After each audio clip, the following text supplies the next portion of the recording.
casi in regione restano 2, ma appena prenderà piede Omicron diventerà prevalente in un mese. Siamo entrati nel laboratorio di Udine in cui si sequenzia il virus, anche per capire come contrastare l'avanzata della variante. La Corte d'Assise di Udine ha condannato Livio Duca a 14 anni di reclusione per l'omicidio della moglie Marinella Maurel, uccisa un anno fa ad Aquileia. All'uomo è stato riconosciuto il vizio parziale di mente. Un'operazione della questura di Pordenone ha portato all'arresto di una banda albanese specializzata in furti seriali nei centri commerciali di tutta Italia. In manette sono finite 5 persone. Si dice amareggiato per la polemica sugli asterischi e la campagna dell'Ateneo di Udine sull'inclusività. Il rettore Pinton: l'università non è solo questo, poi scherza, i linguisti possono stare sereni. Il 3 gennaio apre la finestra invernale di calciomercato. Per l'Udinese nessuna necessità di innesti, nemmeno se Larsen, come appare ormai certo, se ne andrà. Aslan resta a Udine.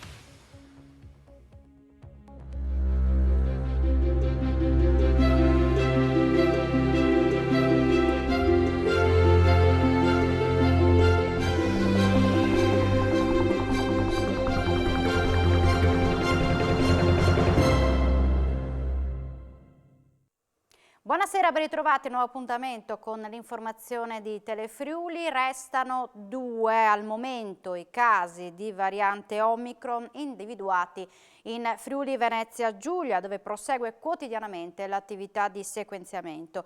Questa mattina il vicepresidente della regione Riccardo Riccardi ha visitato il dipartimento dell'ospedale di Udine, dove si svolge questa attività. Qui vengono processati 5.000 tamponi al giorno. Tutti quelli che risultano positivi vengono sequenziati, come spiega il professor Francesco Curcio, che parla anche della diffusione della variante, di cosa si sta facendo per non farsi trovare impreparati. Ha mostrato prima un grafico che riguarda l'evoluzione della variante Omicron. Attualmente nella nostra regione ci sono solamente 2 casi. La diffusione della variante UK, la prima che è arrivata e che ci ha cominciato a preoccupare, che nel giro di un mese e mezzo è diventata l'unica presente sul territorio della nostra provincia. La variante Delta ha fatto esattamente la stessa cosa qualche mese più tardi e adesso la variante Omicron farà più o meno la stessa cosa. Chiaro che in questo momento bisogna tenere molto alta l'attenzione perché va tracciato, soprattutto in questa prima fase in cui cominciano a comparire i primi casi della Omicron, i contatti per poterli contenere, per rallentare un po' l'evoluzione della diffusione della malattia.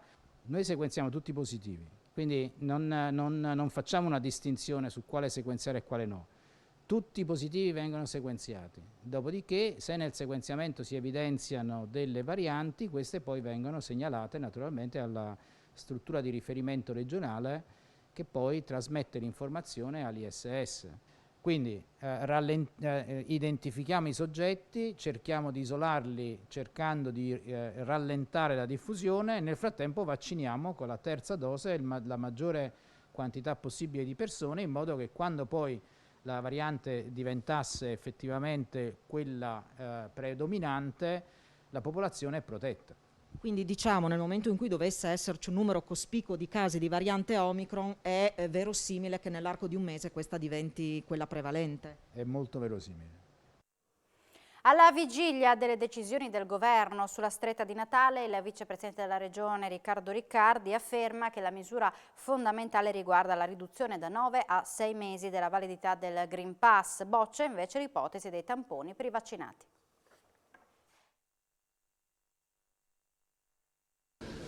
È chiaro che noi dobbiamo tenere sotto controllo le mutazioni, delle quali peraltro ancora non si conoscono le conseguenze in termini puntuali.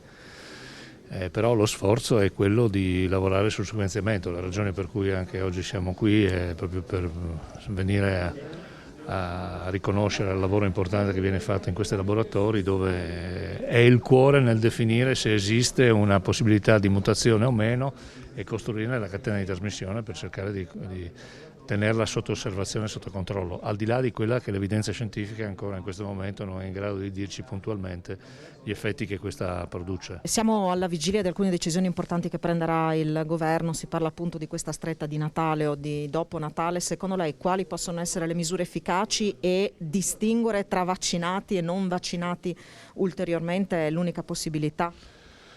Beh, la distinzione vaccinato o non vaccinato mi sembra chiara e il governo l'ha assunta.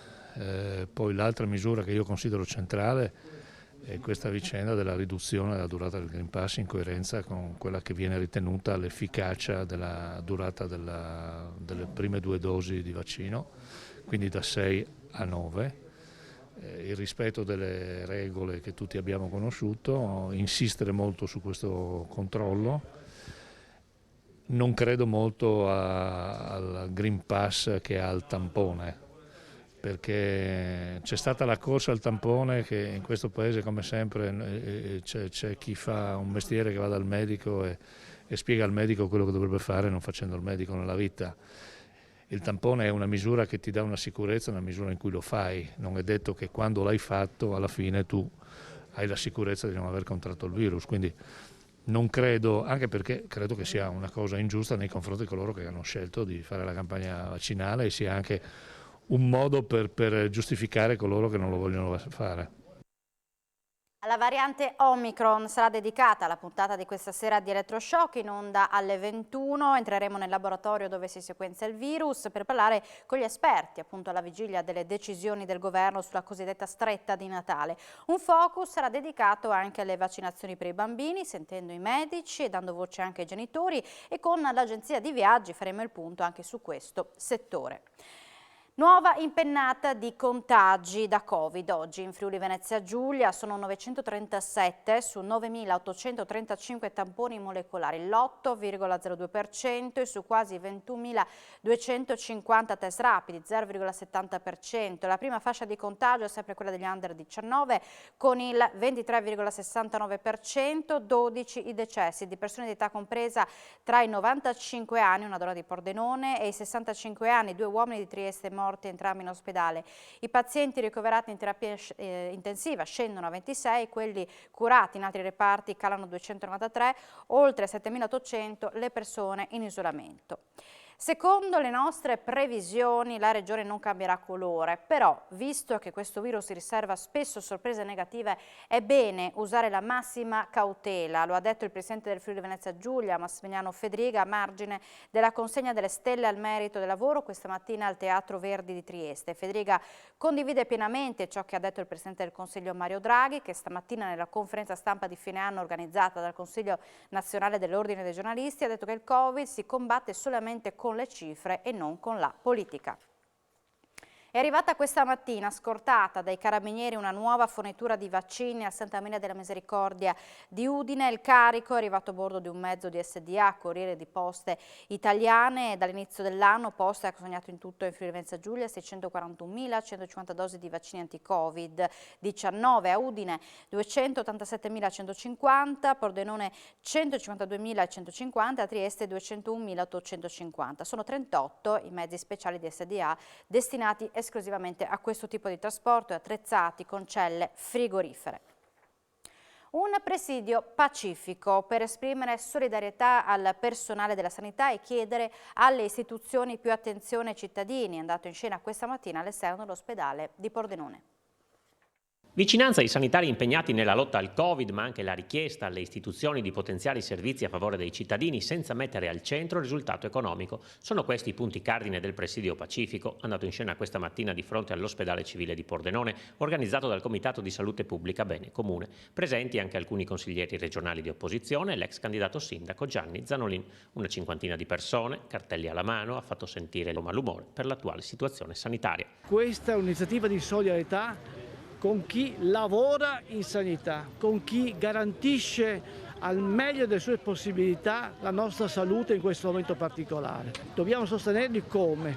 Chiedendo che tutti i posti vacanti, le centinaia di posti vacanti in sanità pubblica vengano coperti e assieme a questo che abbiano un compenso giusto e adeguato. E la seconda richiesta è quella di garantire servizi adeguati per la sanità pubblica. È impossibile che in questo momento ci siano ancora liste d'attesa di anni per fare una visita oculistica, non si possono fare esami specialistici o se non in tempi molto lunghi, non c'è guardia medica molte volte, il medico di base quando assente non viene sostituito.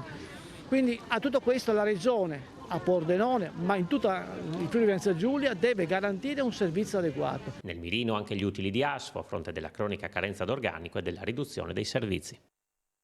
La Corte d'Assise di Udine ha condannato Livio Duca a 14 anni di reclusione per l'omicidio della moglie Marinella Maurel, uccisa un anno fa ad Aquileia. All'uomo è stato riconosciuto il vizio parziale di mente.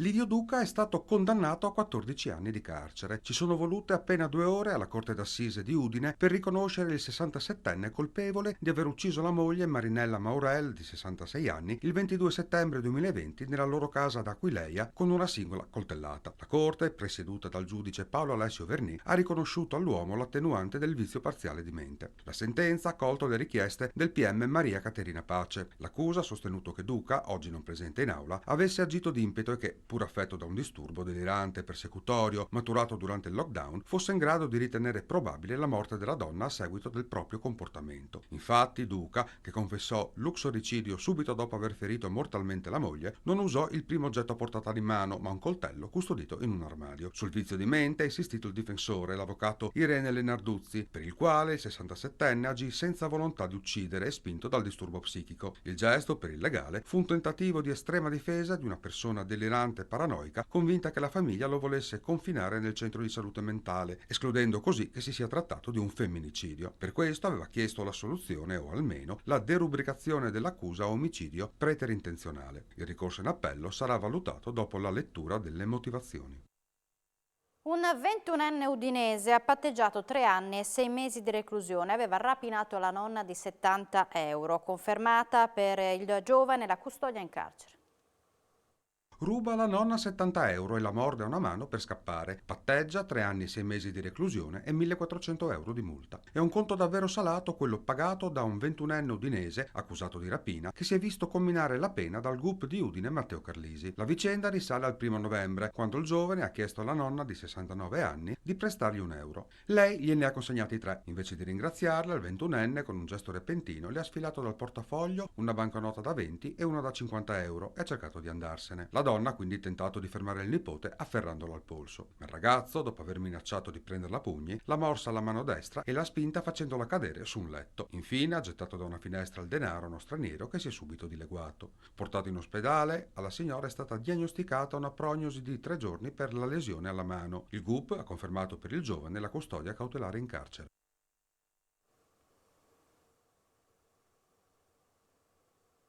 Un'operazione della Questura di Pordenone ha portato all'arresto di una banda albanese specializzata in furti seriali nei centri commerciali di tutta Italia. I malviventi si concentravano soprattutto su capi d'abbigliamento, con colpi da decine di migliaia di euro. In manette sono finite 5 persone.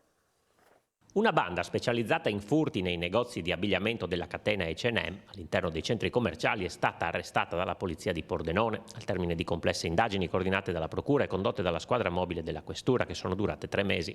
In manette sono finiti 5 componenti del sodalizio criminale, 3 uomini e 2 donne, tutti di origine albanese, colti in flagranza di reato il 16 dicembre al centro commerciale Adriatico 2 di Portogruaro. Ma questa era solo l'ultima tappa del tour criminale, visto che avevano già colpito in svariati punti vendita della catena di abbigliamento sparsi sul territorio nazionale, 14 volte solo tra Friuli e Veneto. Il tutto è partito da una segnalazione dopo un furto al centro commerciale Gran Fiume di Fiume Veneto. Il modus operandi della banda era sempre lo stesso. Le 2 donne entravano nel negozio, sfilavano i capi dalle grucce e li nascondevano negli scaffali, dove i 2 uomini li prendevano e li occultavano nei carrelli muniti di dispositivi antitaccheggio. Il quinto componente faceva da palo.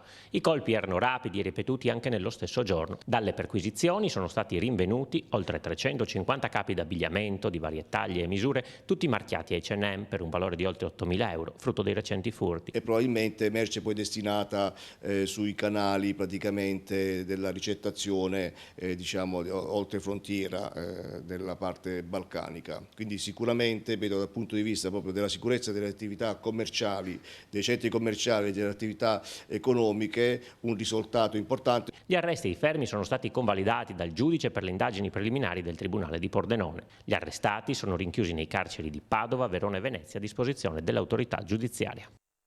Nascondeva oltre 320.000 euro in contanti in un doppio fondo dell'auto in violazione della normativa sui trasferimenti transfrontalieri di valuta. È stato fermato durante un normale controllo dalla Guardia di Finanza di Trieste. Da diversi anni tentava di trasferire all'estero denaro contante, 321.450 euro, suddivisi in 38 mazzette di banconote di piccolo taglio, eludendo la normativa valutaria sui trasferimenti transfrontalieri di valuta, ma è stato scoperto. Fermato dalle Fiamme Gialle di Trieste al confine con la vicina Slovenia, è stato trovato in possesso dell'ingente somma. Era nascosta in un doppio fondo creato nell'abitacolo della propria autovettura. A finire nei guai un cittadino di nazionalità albanese che ha detto di non aver nulla da dichiarare ai fini doganali e valutari. Il suo comportamento preoccupato e ansioso ha però insospettito i finanzieri, che hanno deciso di approfondire l'ispezione del mezzo con l'impiego di una unità cinofila. Proprio grazie all'intervento del cash dog è stata individuata l'apertura innaturale dissimulata da un tappetino sotto il posto di guida. Il denaro e l'auto sono stati sottoposti a sequestro probatorio, mentre il presunto spallone è stato segnalato all'autorità giudiziaria per i reati di ricettazione e di riciclaggio, al fine di valutare l'effettiva sussistenza di responsabilità di carattere penale nel contesto delle indagini preliminari.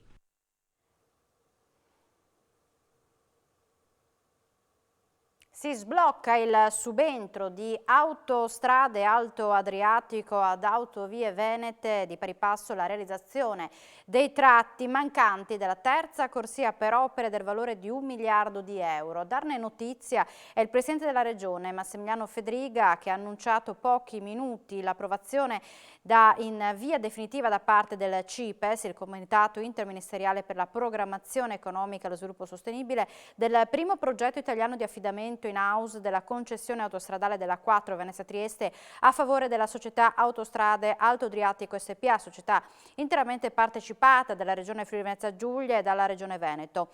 Ora la nuova società, afferma Fedriga, potrà gestire per 30 anni l'arteria che insiste in uno dei tratti più importanti del corridoio mediterraneo. Il progetto, afferma l'amministratore unico della società Autostrade Alto Adriatico Anna Di Pasquale, garantisce anche la prosecuzione dei posti di lavoro agli oltre 600 dipendenti di Autovie Venete e quindi serenità loro e alle rispettive famiglie. Nel terzo trimestre 2021 le esportazioni della provincia di Udine nel confronto con lo stesso periodo dello scorso anno hanno registrato una forte crescita, più 33,1% da 1,3 a 1,7 miliardi di euro, e quanto emerge dalle elaborazioni dell'Ufficio Studi di Confindustria Udine sui dati Istat, che segnalano come l'export sia aumentato anche rispetto al periodo prepandemico, con un più 15,4% rispetto al terzo trimestre del 2019. Nei primi 9 mesi del 2021 le vendite all'estero sono aumentate del 26%, spinte in particolare dalla metallurgia, più 58,9%, e dai prodotti in metallo. Al momento, comunque, commenta il presidente di Confindustria Udine Gianpietro Benedetti, il tema dei costi energetici preoccupa e ridimensiona i margini operativi. Il tema dell'inflazione sarà da monitorare nei prossimi mesi, con un possibile rallentamento della domanda. Risulta ancora più importante di sempre, conclude quindi Benedetti, innovare per produrre con maggior valore aggiunto. Il mondo cooperativo e imprenditoriale della Carnia piange la scomparsa di Ferdinando Di Centa, storico direttore generale della SECAB di Paluzza dal 1994 al 2010. Era stato anche membro della giunta esecutiva di APER, ora Elettricità Futura, la più importante associazione italiana in tema di energia rinnovabile. Di Centa ha sempre rappresentato un punto di riferimento fondamentale per la nostra comunità e la nostra cooperativa, ha commentato Ennio Pittino, attuale presidente di SECAB. Pur avendo da tempo concluso il suo percorso lavorativo di diverso tempo, conclude Pittino, ha continuato a collaborare e a occuparsi nel mondo della cooperazione elettrica. Di Centa era stato delegato del gruppo Servizi e Rete di Confindustria Udine dal 2003 al 2007 e portavoce nazionale del coordinamento delle cooperative elettriche storiche italiane. L'attività di 12 mesi di Consiglio regionale è stata presentata oggi dal Presidente Piero Mauro Zanin, che ha sottolineato il ruolo dell'Aula nello sviluppo economico del Friuli Venezia Giulia.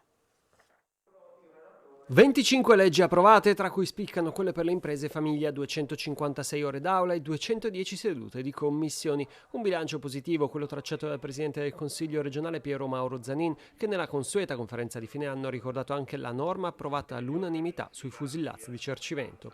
Zanin ha ricordato il ruolo dell'Aula nel tavolo di ripartenza, soprattutto dopo il via libera dell'Unione Europea al PNRR. Io credo che ci sia invece una funzione importante su come indirizziamo quelle risorse che dal centro arrivano sul territorio, che possono essere utilizzate dagli enti locali. Penso alla transizione ecologica, a quella digitale, cioè sono alcune cose che dovranno fare i comuni e le regioni. Su questo il tavolo della terza ripartenza penso che possa rappresentare un elemento di riferimento per chi vuol mettere in piedi e realizzare questi programmi. Zanin ha poi ricordato il ruolo del consigliere regionale, ribadendo alla stampa quello che ha detto a Mauro Capozzella: spiace che abbia preferito fare la foto a Sgarbi scalzo invece di invitarlo a comportarsi correttamente come il nostro ruolo impone. 21 gennaio invece prima seduta del Parlamento per la prima votazione del nuovo Presidente della Repubblica, un momento chiave per Zanin per capire anche come si assesterà il centrodestra. Obiettivo deve comunque essere quello di intercettare quante più persone possibili per ridurre l'astensione del voto anche attraverso la lista di cui si parla del Presidente Fedriga. Intensa anche l'attività degli organi di garanzia, con il Corecom che ha monitorato 504 ore di TV e poi ha ottenuto 1874 conciliazioni, 245 invece i fascicoli del difensore civico e 13 le sedute dell'osservatorio antimafia. Il Comitato regionale pari opportunità ha invece organizzato 33 incontri e 2 eventi. Dice di essere amareggiato per la polemica sugli asterischi e tranquillizza linguisti e politici che si sono scatenati contro la campagna sull'inclusività. Il rettore di Udine, Roberto Pintò, nella puntata di Screenshot in onda questa sera, afferma: l'università non è solo questo, è anche e soprattutto didattica e campagna di immatricolazione. Un rumore eccessivo di fronte a una campagna pubblicitaria, come ha accennato, è una attività che è stata promossa già, credo, a giugno, se non sbaglio, del 2020. Sì. Voglio tranquillizzare tutti, i linguisti o chi ha parlato anche di un abuso del politicamente corretto. Non esistono documenti all'interno dell'università che girino con asterischi, sbarre e chiocciole. Tutto viene svolto nel massimo rispetto dei parametri linguistici, considerando che siamo un'amministrazione pubblica. Mi ha destato una certa amarezza anche la facilità con cui chi è intervenuto, devo dire anche con toni che non si addicono proprio alla civiltà del dibattito, abbia considerato di emettere sentenze e giudizi sull'operato dell'università senza preoccuparsi di sapere o di verificare bene che cosa l'università fa e sta facendo, naturalmente considerando che l'università prima di tutto deve avere una solida e qualificata offerta formativa, una reputazione scientifica consolidata e poi fa anche delle campagne di immatricolazioni in cui propone e deve essere portatrice di principi importanti.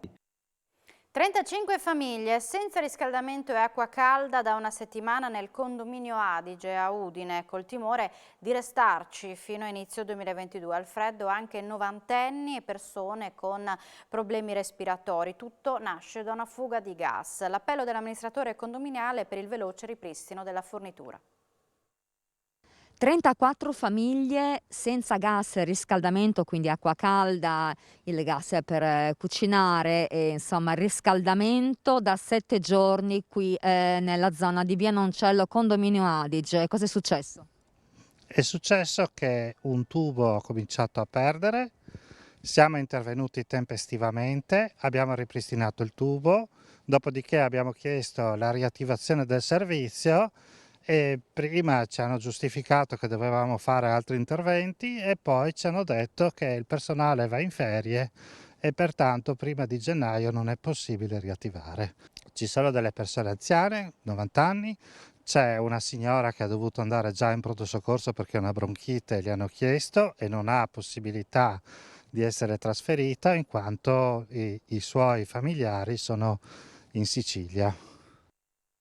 E Acegas APS Amgar rassicura tutte le famiglie del condominio rimaste al freddo. Entro domani pomeriggio la fornitura sarà ripristinata. Si tratta di un periodo complesso con molte segnalazioni, ma fa sapere la Multiutility, la pratica che riguarda i 35 alloggi di via Noncello è sempre stata seguita con la massima attenzione e sarà evasa già nelle prossime ore.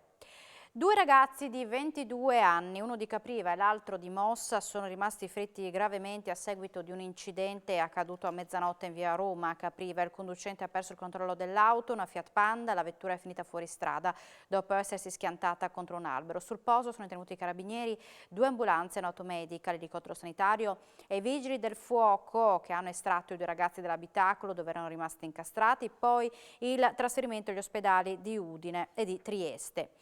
Grave malore nella notte per un ragazzo, un 36enne che vive a Pagnaco. Poco dopo l'1 è stato trovato all'esterno della sua abitazione. A notarlo a terra è stato un vicino di casa che aveva sentito strani rumori. È stato soccorso dall'equipaggio di un'ambulanza, intubato, è stato trasportato d'urgenza all'ospedale di Udine dove si trova ricoverato in prognosi riservata in terapia intensiva.